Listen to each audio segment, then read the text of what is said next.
realmente bom ver os irmãos da igreja em Osasco, sempre bom revê-los. Vamos abrir a palavra de Deus no livro de Atos dos Apóstolos, Atos capítulo 2.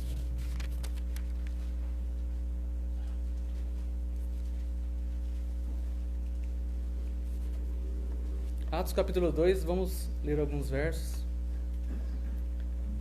O irmão Elmo leu Atos capítulo 1, nós não combinamos, né? Quase o irmão leu o texto, mas não haveria problema algum. Vamos orar mais uma vez? Nosso Deus, nosso amado Pai, quão grande privilégio estarmos na sua casa, com nossos irmãos, para juntos, Pai, entoar louvores ao teu nome, pois só tu és digno da nossa adoração.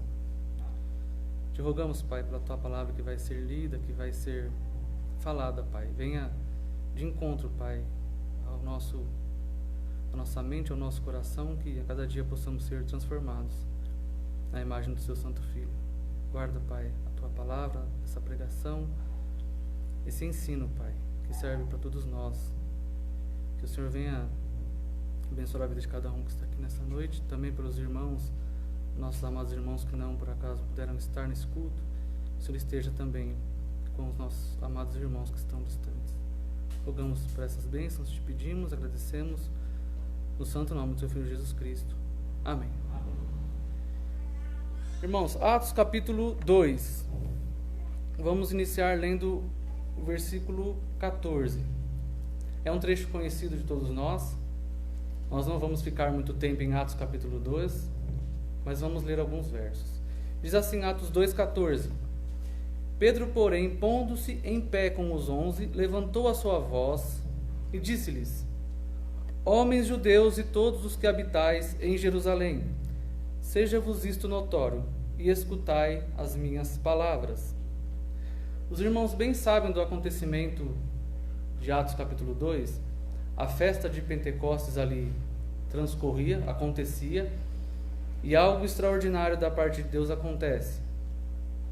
Algo maravilhoso acontece. Pedro se coloca então em pé, junto com os 11 demais apóstolos, e faz ali eu poderia chamar assim, uma primeira pregação expositiva da obra, da morte e da ressurreição de Cristo, aos judeus que estavam ali presentes.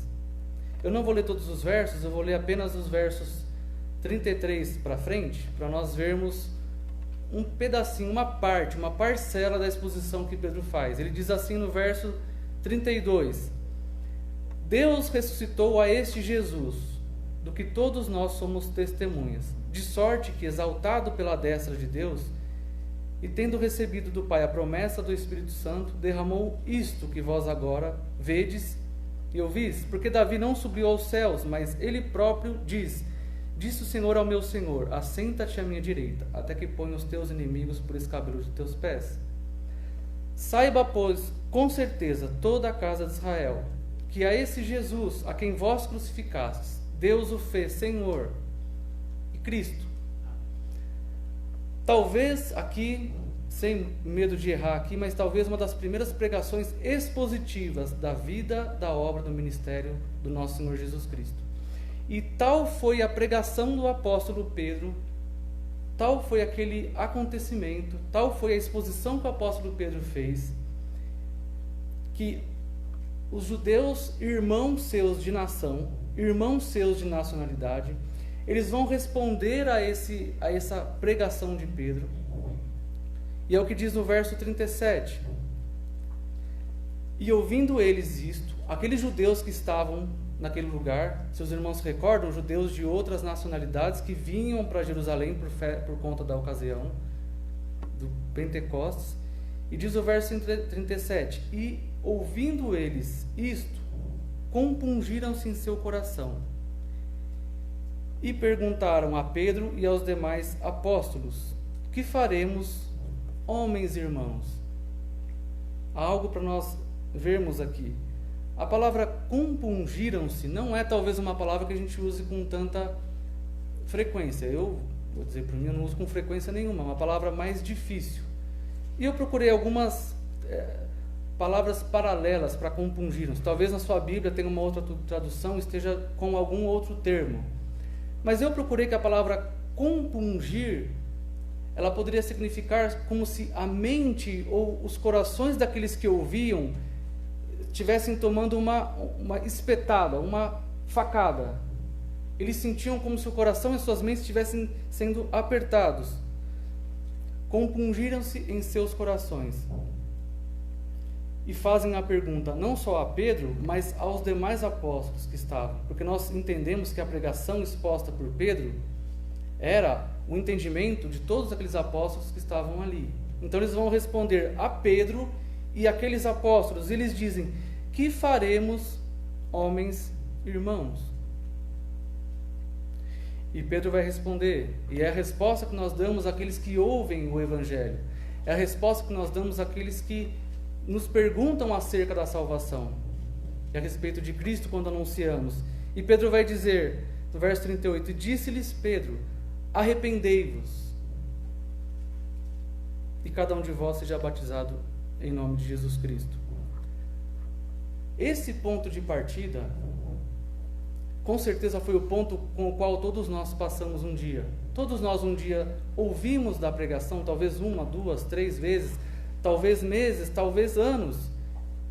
E todos nós então nos achegamos ao pé do Salvador e a Bíblia nos diz: arrependei-vos, arrependimento e fé.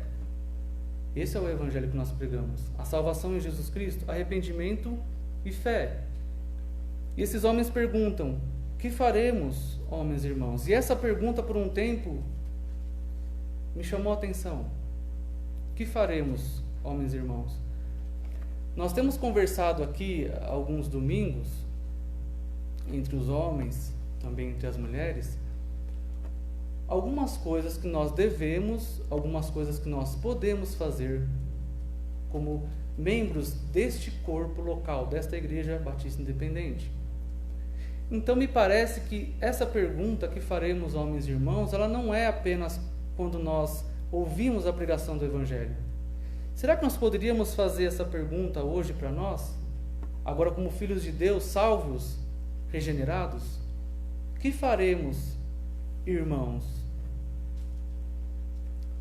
E aqui, pelo que nós conversamos alguns domingos, entre os homens, também entre as irmãs, nós poderíamos listar aqui uma série de coisas que nós devemos fazer como cristãos, e todas elas seriam lícitas, seriam boas, seriam pertinentes ao avanço do reino de Deus, e de fato nós temos que procurar trabalhar por elas, para o avanço do reino.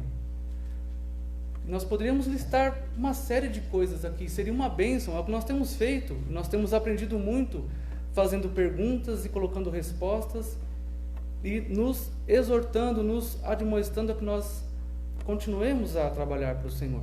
Mas eu quero que nós, essa noite, que nos atentemos por alguns momentos, olhássemos para alguma coisa que está nessa lista e que, pelo que a palavra de Deus diz, talvez seja uma das coisas mais excelentes das quais nós podemos buscar, uma das coisas mais excelentes que nós podemos fazer como filhos de Deus. E nós vamos passar agora de Atos capítulo 2, nós vamos para Filipenses capítulo 3.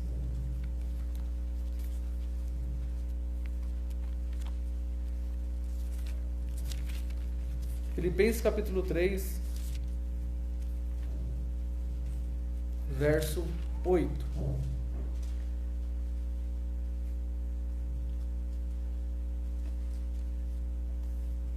Os irmãos conhecem esse trecho.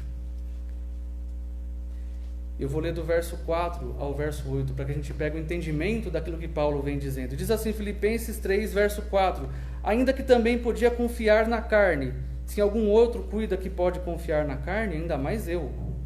Verso 5: circuncidado ao 8º dia, da linhagem de Israel, da tribo de Benjamim, hebreu de hebreus. Segundo a lei fui fariseu, segundo o zelo, perseguidor da igreja, segundo a justiça que há na lei, irrepreensível. Mas o que era para mim ganho, reputei-o perda por Cristo. E o verso 8 vai dizer: e na verdade tenho também por perda todas as coisas, pela excelência do conhecimento de Cristo Jesus, meu Senhor, pelo qual sofri a perda de todas estas coisas e as considero como escória, para que possa ganhar a Cristo. Se há algo excelente, maravilhoso que nós podemos e devemos buscar como filhos de Deus, se há alguma coisa que deve estar no topo de nossa lista, é o conhecimento de Cristo Jesus. Conhecimento de Deus. E esse é apenas uma introdução. O conhecimento de Deus. Paulo colocava todas as coisas da vida dele, mesmo o conhecimento que ele já tinha adquirido na vida, tudo que ele tinha passado, todas as coisas, ele diz: eu tenho por perda todas as coisas, pela excelência do conhecimento de Cristo Jesus, meu Senhor. E com essa introdução, então nós vamos para o nosso texto, que está lá em Jeremias, capítulo 9.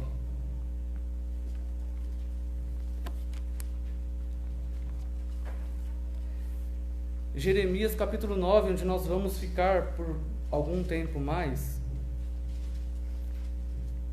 Jeremias, capítulo 9, verso 23 e 24.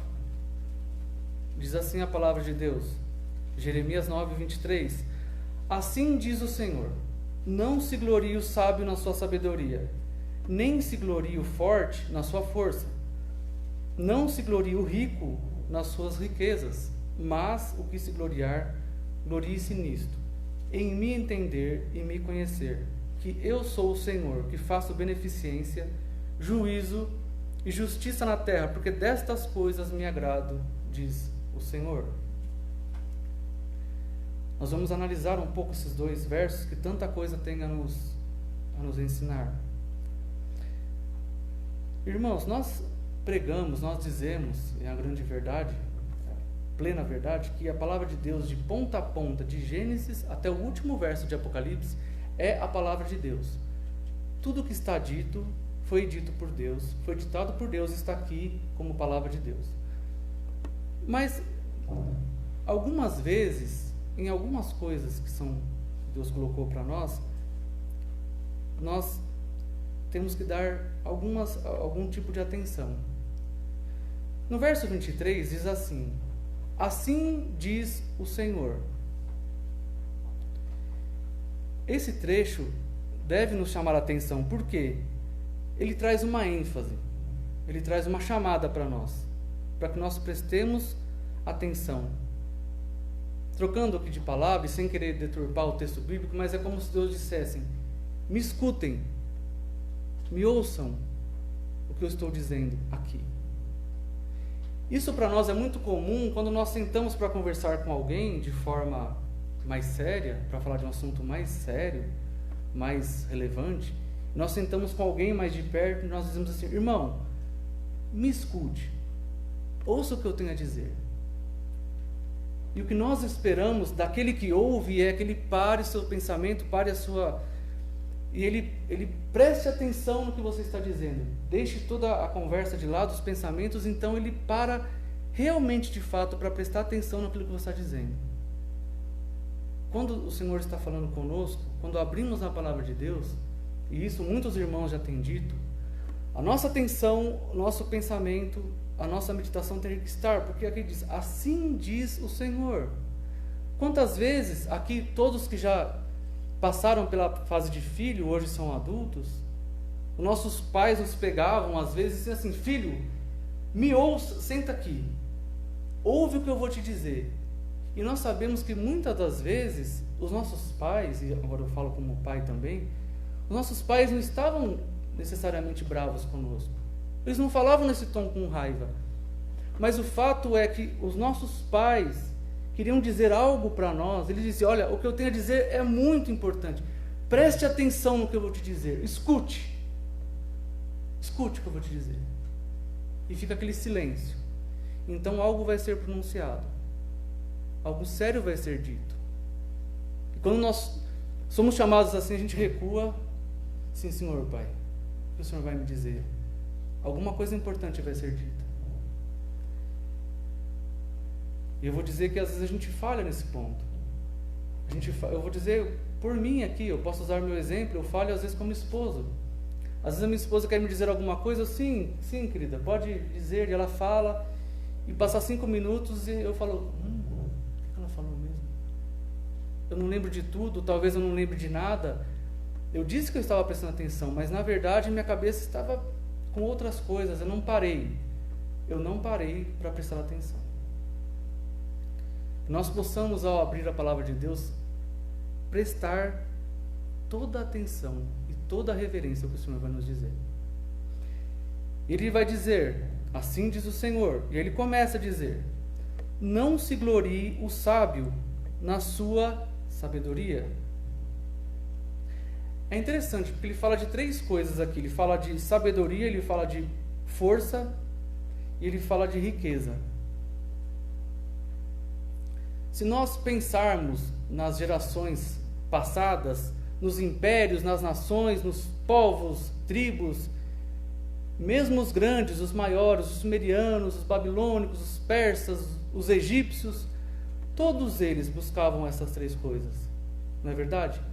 Todos eles buscavam sabedoria, todos eles buscavam força, e aqui a gente poderia colocar força política, força física, força militar, e todos eles buscavam riquezas. E Deus diz, não se gloriem com essas coisas. A sabedoria que Deus nos dá é maravilhosa. Nós vemos exemplos na palavra de Deus. O maior de todos aqui, que nós poderíamos citar, Salomão, teve uma sabedoria dada por Deus. Uma sabedoria que foi usada para os propósitos e para os fins da glória de Deus. A sabedoria de Deus, sim. A sabedoria do mundo é aquela que nós não devemos nos gloriar, que os povos tanto procuram, que os povos tanto buscam. E qual seria a sabedoria a respeito das coisas de Deus? A sabedoria que nós podemos buscar na palavra de Deus não é ter princípios para a vida, como a gente vê tantas pessoas colocarem. Princípios para a vida. E também não são princípios, e cuidado com essa expressão que eu vou dizer para vocês não entenderem errado, não são princípios bíblicos. Eu quero dizer o seguinte, frases que se colocam em algum lugar, talvez em WhatsApp, em para-choques de carro, em faixas, frases. Alguns colocam aí, Deus é fiel, Deus é amor, frases, não são princípios bíblicos. A sabedoria que vem de Deus, a sabedoria de Deus é termos o conhecimento da pessoa de Deus, da sua obra e do seu Filho. Nós vamos falar mais a respeito disso. Eu já ouvi algumas pessoas, até alguns pastores dizerem assim, quando você ler a Bíblia no seu estudo devocional, você deve fazer algumas perguntas para o entendimento do texto. Então você vai dizer assim, o que esse texto fala sobre mim? O que esse texto tem a dizer para mim? Eu não enxergo desta maneira, é a minha posição.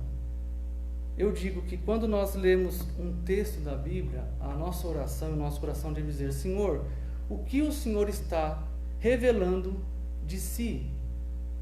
O que esta passagem tem a ver com o Senhor? Porque a Bíblia é a revelação da palavra de Deus. Tudo que está escrito nos revela quem Deus é, como Ele age, quais são os seus preceitos. Quando lemos a palavra de Deus, estamos descobrindo a cada verso, a cada estudo, quem Deus é. E ele continua, porque nós desejamos conhecer a Deus. Ele continua, não se glorie o sábio na sua sabedoria, nem se glorie o forte na sua força. E forte aqui, sem torcer a palavra força, mas ela pode ser força física, ela pode ser um poder militar, ela pode ser um poder político.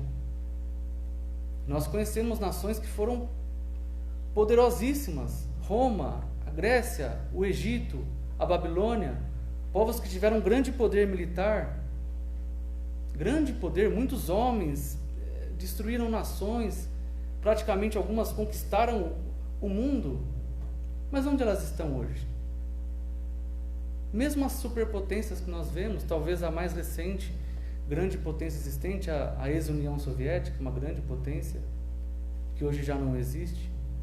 Onde está a força das nações? Onde está a força do homem? Se nós fizéssemos qualquer disputa de forças aqui, eu perderia para muitos irmãos daqui. Nós nos gloriamos pela nossa força? A verdade é que cada um de nós, eu falo por mim e falo por cada um aqui, nós estamos ficando velhos a cada dia que se passa. Cada dia que passa, perdemos a nossa força. E por mais que a gente tente, por mais que a gente ouse se gloriar da nossa força, um dia talvez alguém vai precisar nos ajudar a levantar, nos ajudar a ir até a cozinha, o banheiro, vai precisar nos ajudar a nos deitarmos, a comermos.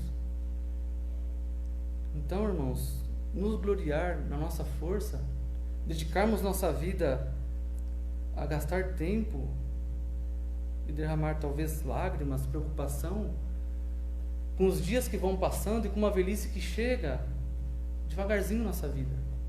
Não, nós não nos gloriamos nisso. Nós não nos gloriamos em nossa sabedoria, não nos gloriamos a nossa força. E ele continua, no verso 24, no verso 23, não se glorie o sábio na sua sabedoria, nem se glorie o forte na sua força, não se glorie o rico nas suas riquezas. Em toda a Escritura há avisos e avisos sobre não correr atrás das riquezas. Essa talvez de todas é a que a gente mais conhece, que mais nós conhecemos. E elas começam com uma boa causa. Elas começam com uma causa lícita. Ah, como assim, irmão? O que você quer dizer? Nós, quando jovens, adolescentes, nós começamos a nossa vida adulta, começamos a trabalhar, nós falávamos disso outro dia com alguns irmãos, nós começamos a namorar e logo pensamos nas responsabilidades que virão. Nós pensamos em moradia, nós pensamos em alimento, nós pensamos em vestuário, e todas essas coisas são lícitas, nós vamos correr e buscá-las, elas são lícitas. Mas parece que para alguns não há limite. Não há limite para os bens a serem conquistados. E para aqueles que ainda não entregaram sua vida ao Salvador, aqueles que não conhecem a Cristo, eu tristemente tenho uma afirmação a dizer: toda a sabedoria, toda a força e toda a riqueza, você pode ter as três de forma esplêndida, toda a sabedoria, todo o conhecimento, nenhuma dessas coisas pode salvar a sua alma do inferno. Nenhuma dessas coisas pode te livrar, porque o homem peca contra o Senhor. E junto com todas essas coisas, o homem está separado de Deus. Essas coisas são temporais, são finitas, são pequenas. Mas o Senhor nos diz no verso 24, então deixando essas coisas para não nos gloriarmos, deixando essas coisas como menores na nossa vida, não desprezamos isso, mas deixamos elas como coisas menores. Então vamos para o verso 24, mas o que se gloriar, glorie-se nisto, em me entender e me conhecer que eu sou o Senhor, que faço beneficência, juízo e justiça na terra, porque destas coisas me agrado, diz o Senhor. E aqui, irmãos, aqui é o ponto do verso 24. Parece que nós podemos chegar, isso não é uma afirmação, parece que nós podemos chegar em uma espécie de bifurcação, quando lemos o verso 24. Pedro disse: que faremos, irmãos? Arrependei-vos. E você começa na caminhada cristã, e você fala assim: sim, irmão, nós vamos buscar em conhecer ao Senhor, mas nessa etapa da vida cristã pode haver uma bifurcação. Nós vamos fazer uma diferença aqui, rápida e prática, entre conhecer fatos sobre Deus e conhecer a Deus. Nós podemos conhecer muitas coisas sobre Deus. nós podemos conhecer muitas promessas de Deus, nós podemos conhecer muitas coisas que Deus fez, muitas coisas que Deus fará, nós podemos entender os atributos de Deus, descrevê-los, citar versos, saber fatos sobre Deus, mas não conhecer a Deus.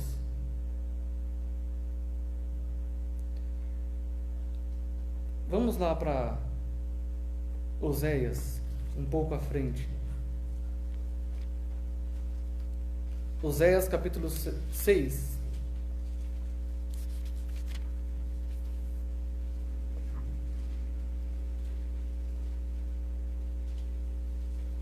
Oséias capítulo 6, vamos ler 2 versos desse capítulo. Oséias capítulo 6, verso 3, nos diz o seguinte: diz assim a palavra do Senhor: então conheçamos e prossigamos em conhecer ao Senhor, e a sua saída é como a alva, é certa, e ele a nós virá como a chuva, como chuva serôdia que rega a terra. Conheçamos e prossigamos em conhecer ao Senhor. Também o verso 6 do mesmo capítulo vai dizer: porque eu quero a misericórdia e não o sacrifício, e o conhecimento de Deus mais do que os holocaustos. O que a palavra de Deus está nos dizendo? O que o Senhor está nos dizendo? Nós conheçamos e prossigamos em conhecer ao Senhor. E eu vou dar um exemplo do que eu estou dizendo sobre fatos de Deus e conhecer a Deus.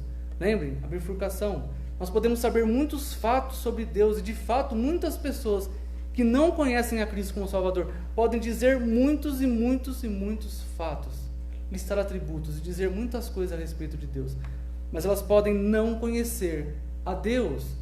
E eu vou ilustrar isso da seguinte forma, do seguinte modo, trazendo isso para uma coisa muito prática, muito perto de nós aqui, nosso dia a dia. Eu e Cris temos um médico em particular que conhece a Cris, minha esposa. Esse médico, ele consegue listar, por ele conhecer a Cris, coisas como o tipo sanguíneo. Ele pode listar coisas como as deficiências de vitaminas, de cálcio e de ferro. Ele pode dizer como funciona os sistemas do corpo. Ele pode dizer como vai a cor dos olhos, como vai as unhas, como vai os cabelos. Ele sabe muitas coisas sobre ela. Ele tem muitos dados colocados ali. Talvez ele saiba mais dados sobre ela do que eu sei. Mas isso não quer dizer que ele a conheça. Eu conheço ela. Eu tenho intimidade com ela. Eu ando com ela. Eu sei as coisas a respeito dela. Não só eu sei fatos, e talvez eu não saiba todos os fatos da melhor forma possível, mas eu tenho convívio com ela, intimidade. Eu estou perto, próximo. Eu ando com ela, dia a dia, compartilho das coisas com ela.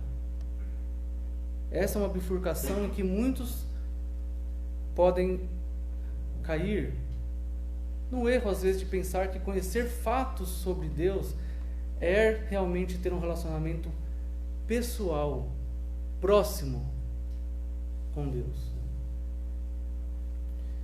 E que tipo de base de relação nós temos com o Senhor?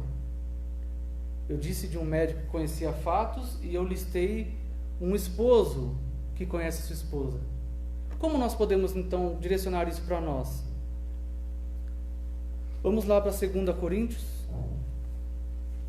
segunda carta de Paulo à igreja de Corinto, no capítulo 6.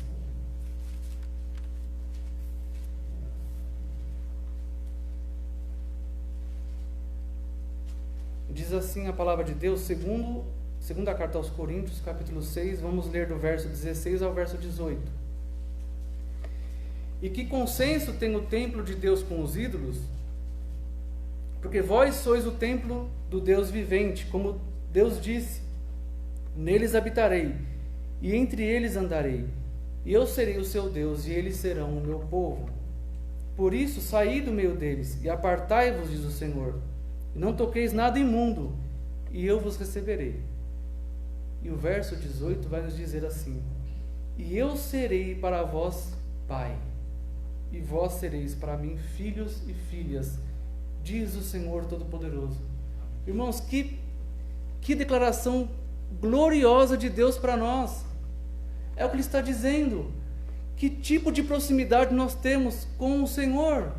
Ele está dizendo: eu serei para vós pai. Qual é a relação de um pai com o seu filho, senão uma relação de proximidade, de amor?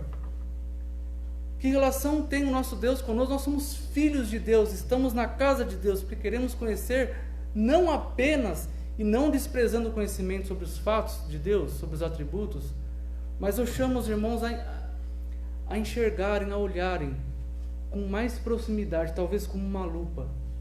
Olha o que Deus está nos dizendo: eu serei para vós pai, e vós sereis para mim filhos e filhas.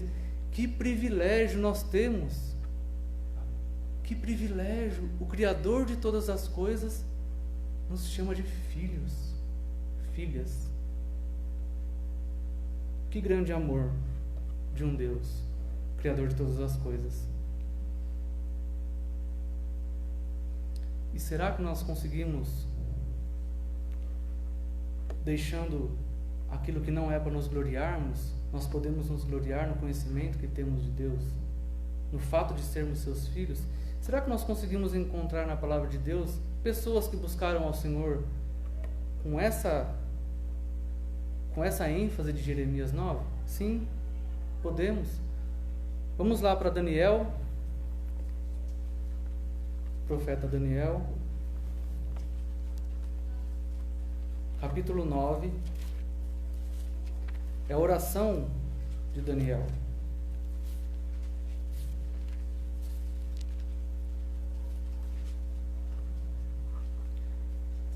Eu não vou ler aqui todos os versos da oração de Daniel, mas eu convido os irmãos a lerem.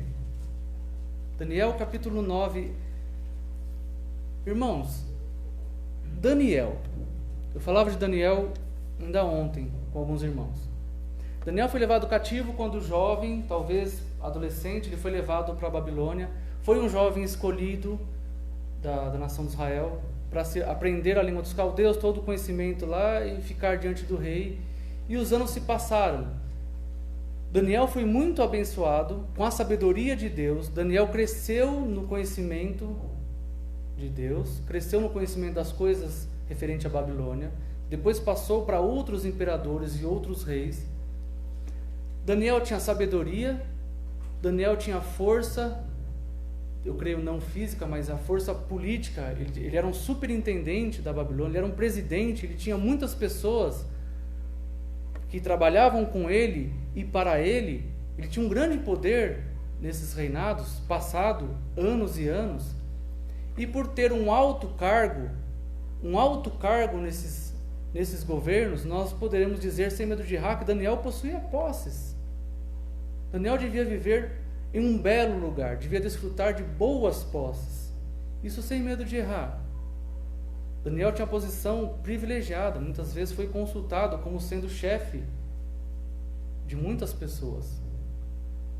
E nós lemos a oração de Daniel, vamos ler alguns trechos da oração de Daniel, capítulo 9.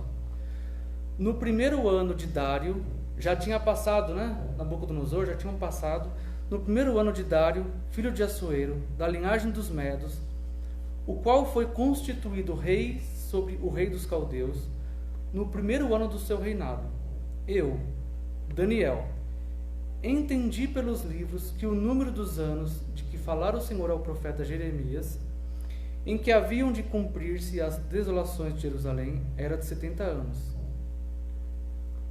Olha o que Daniel vai dizer, como ele vai descrever a sua oração no verso 3. E eu dirigi o meu rosto ao Senhor Deus, para o buscar com oração e súplicas, com jejum e saco e cinza. E orei ao Senhor, verso 4, meu Deus, e confessei e disse: ah, Senhor, Deus grande e tremendo, que guardas a aliança e a misericórdia para com os que te amam e guardam os teus mandamentos. Pecamos e cometemos iniquidades e procedemos impiamente, fomos rebeldes, apartando-nos dos teus mandamentos e dos teus juízos. e não demos ouvidos aos teus servos, os profetas, que em teu nome falaram aos nossos reis, aos nossos príncipes e aos nossos pais, como também a todo o povo da terra. E eu vou passar por alguns versos aqui, eu não vou ler toda a oração do profeta Daniel. Eu vou passar para o verso 17. Ele continua, ele vai dizer: agora, pois, ó Deus nosso, ouve a oração do teu servo e as suas súplicas, e sobre o teu santuário assolado faz resplandecer o teu rosto por amor do Senhor. Inclina, ó Deus meu, os teus ouvidos e ouve, abre os teus olhos e olha para a nossa desolação e para a cidade que é chamada pelo teu nome. Porque não lançamos as nossas súplicas perante a tua face, fiados em nossas justiças, mas em tuas muitas misericórdias. E Daniel continua clamando, ele vai dizer no verso 19: ó Senhor, ouve, ó Senhor, perdoa, ó Senhor, atende-nos e age sem tardar, por amor de ti mesmo, ó Deus meu, porque a tua cidade e o teu povo são chamados pelo teu nome. Essa oração não poderia ser feita por um homem se ele não conhecesse a Deus.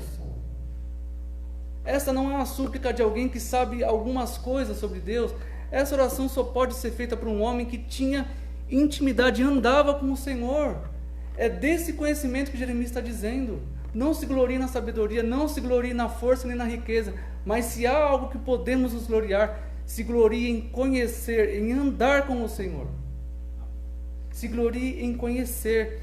E Daniel, é atribuído a ele algo belo aqui nesse mesmo capítulo, porque diz assim, no verso 23, diz assim: no princípio das tuas súplicas, porque vem um anjo falar com ele, diz assim: no princípio das tuas súplicas saiu a ordem, e eu vim para tu declarar, porque és muito amado. Considera, pois, a palavra e entende a visão. Daniel era um homem, segundo a Bíblia nos ensina, muito amado, porque ele andava com o Senhor. Não que nós não somos muito amados do Senhor, porque nós somos chamados seus filhos. Mas há um convite aqui, irmãos. Há um convite nesses versos a cada um de nós.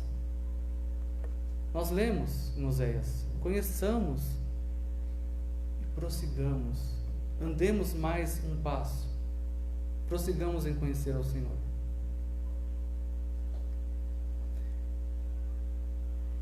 E para irmos para o último trecho que nós vamos ler aqui, talvez alguém esteja pensando: Daniel foi um homem que amou ao Senhor com todo o seu coração e derramava a sua vida perante Deus. Deus tanto o ouvia que ele é chamado de homem muito amado. Como então nós podemos buscar conhecer ao Senhor mais de perto, um pouco mais perto?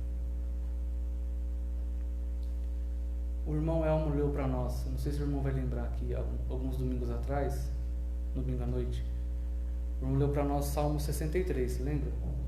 Nós vamos lá, Salmo 63.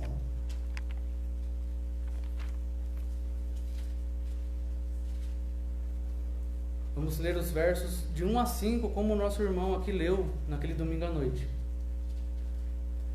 Salmo 63. Vamos ler os versos 1 ao verso 5.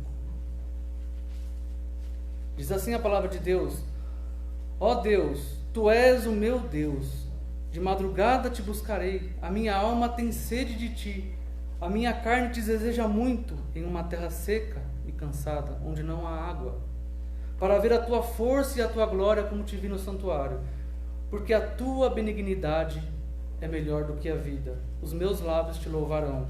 Assim eu te bendirei enquanto viver, em teu nome levantarei as minhas mãos. A minha alma se fartará como de tutano e de gordura, e a minha boca te louvará com alegres lábios. Essa é a palavra do Senhor. E pegando aqui o verso 1, eu posso fazer uma pergunta aos irmãos. Ela é primeira para mim, é para todos nós. Do que a nossa alma tem sede? Não é o que diz aqui? A minha alma tem sede de ti. Do que a nossa alma tem sede? Do que a sua alma tem sede? Talvez essa pergunta não seja muito fácil de ser respondida. Então eu vou inverter a pergunta. Talvez ela ajude a meditarmos melhor. Se talvez pensar o que a nossa alma tem sede não seja a melhor pergunta, então eu vou inverter. Do que a sua alma se farta? Então eu vou inverter a pergunta. Do que a sua alma se farta? O que satisfaz a sua alma?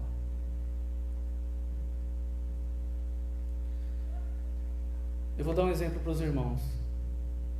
Exemplo meu. Eu posso dar exemplos de mim, que depois não há problema, né? Ninguém vai me procurar dizendo que eu usei meu exemplo. Alguns irmãos da igreja, talvez todos, não sei. Alguns irmãos que têm mais proximidade comigo sabem que eu gosto de tocar. Não é verdade? Quem é mais próximo de mim sabe que eu gosto de tocar. E tanto é que se os irmãos se juntassem, os varões juntassem e dissessem assim: irmão Alexandre, nós escolhemos um campo aqui para nós jogarmos agora, estamos saindo, temos todos os aparatos, uniformes, chuteiras, bolas, é um campo novo, gramado novo, está tudo certo, já está pago, o irmão quer ir conosco ou o irmão quer ficar aqui tocando na igreja? Olha, bom jogo para vocês, eu vou pro piano. Bom jogo para vocês, depois vocês me contam quem se quebrou no jogo, quem se machucou. Talvez se os irmãos dissessem assim: irmão, nós combinamos de ir na casa de um irmão, assistir um filme, é o filme mais novo da trilogia de 312 filmes, é o último da série, vai acabar, é o melhor efeito especial, o melhor filme já produzido em 50 anos. O irmão prefere assistir o filme com a gente ou o irmão prefere sentar aqui e ficar tocando? Olha, bom filme para vocês, deixa um pouquinho de pipoca para mim, porque eu vou tocar. Quem me conhece mais sabe que eu vou trocar por muitas coisas isso. Se alguém dissesse assim: irmãos, compramos todo um churrasco aqui especial, carnes especiais, vamos subir aqui para o terceiro andar que não está pronto. Nós vamos fazer um churrasco, o irmão quer vir conosco ou o irmão quer tocar? Eu vou dizer: irmãos, eu vou no churrasco, depois eu toco. Porque não dá para tocar de barriga vazia. Eu já perdi o futebol, eu já perdi... Não, primeiro eu vou com vocês, depois eu toco. Mas o que eu estou dizendo, irmãos, é o seguinte. É uma brincadeira aqui, mas é o seguinte. Por mais que eu possa gostar de alguma coisa, por mais que eu possa me dedicar a ela, ainda deve existir na minha vida um lugar ainda mais alto. Ainda que eu goste muito de fazer uma coisa, ainda que eu ame a minha esposa, deve haver um lugar ainda mais alto, mais excelente no meu coração. Deve haver um lugar que só pertence a Deus. Lá onde ninguém pode chegar, onde ninguém pode alcançar, há um trono. Nesse trono está o Senhor. E ao meditarmos nessa palavra, ao abrirmos a palavra de Deus, Deus está nos dizendo, Deus está nos falando. E naquele lugar o Senhor habita. É o lugar mais alto. Ninguém alcança nada desse mundo, nenhuma riqueza, nenhum prazer. E lá, naquele lugar onde o Senhor está sentado, porque Ele é o primeiro, lá eu me deleito em aprender das coisas de Deus. Não pode haver dualidades, não pode haver disputa. Em primeiro lugar, no nosso coração tem que estar ao Senhor. Que esse possa ser o nosso desejo, que esse possa ser a nossa busca. Em tudo que buscamos na nossa vida como cristãos, que conhecer ao Senhor esteja entre as coisas mais excelentes. Talvez aquela que a gente não abra mão por nada, talvez nem sono, nem cansaço. Eu digo isso para mim. Nós possamos deixar algumas coisas de lado e possamos prosseguir em conhecer ao Senhor. Amém? Eu quero encerrar voltando ali para Jeremias. Jeremias capítulo 29.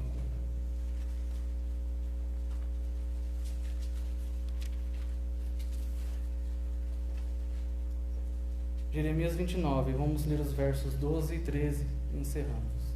Depois eu vou pedir ao irmão Fábio que venha à frente. Diz assim Jeremias 29, verso 12: Então me invocareis, e ireis, e orareis a mim, e eu vos ouvirei. E buscar-me-eis, e me achareis, quando me buscardes com todo o vosso coração. Há um convite, há um chamado. Nós encontraremos o Senhor quando buscarmos todo o nosso coração. Amém? Deus abençoe a sua palavra.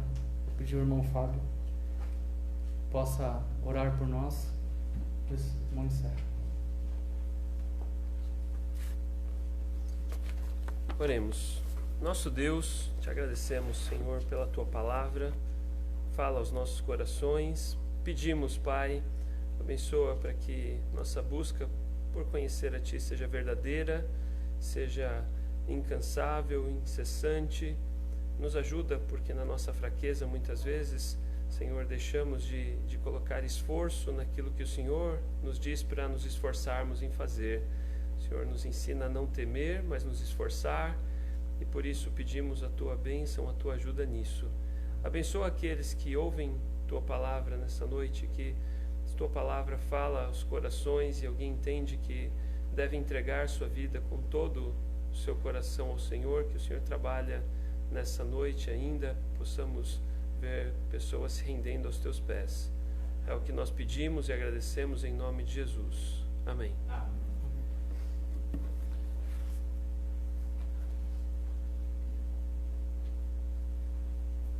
Nós vamos cantar um hino.